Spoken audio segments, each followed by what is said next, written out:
Alright, so you're running Windows 11 in 2025 and you want to get stuff done faster. Let's talk about some tips and tricks you probably haven't tried yet. First up, snap layouts. Hover over the Maximize button, you'll see layout options pop up. Click and boom, your windows snap into place perfectly. Total game changer for productivity. Second, try focus sessions in the clock app. Set a timer, mute notifications, play some music, help you stay locked in. It's like Pomodoro, built right in. Okay, this one is underrated. Virtual desktops.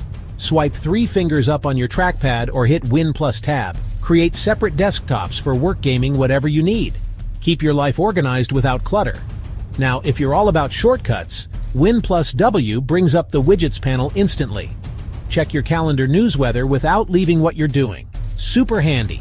Also, don't sleep on the new File Explorer tabs.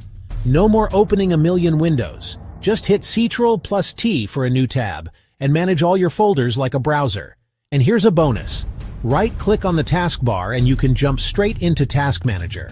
No more Ctrl plus Alt plus Delete marathon. So try these out and let me know which one blows your mind the most. If you want more Windows 11 hacks, hit that subscribe button. You won't want to miss what's coming next. Catch you in the next one.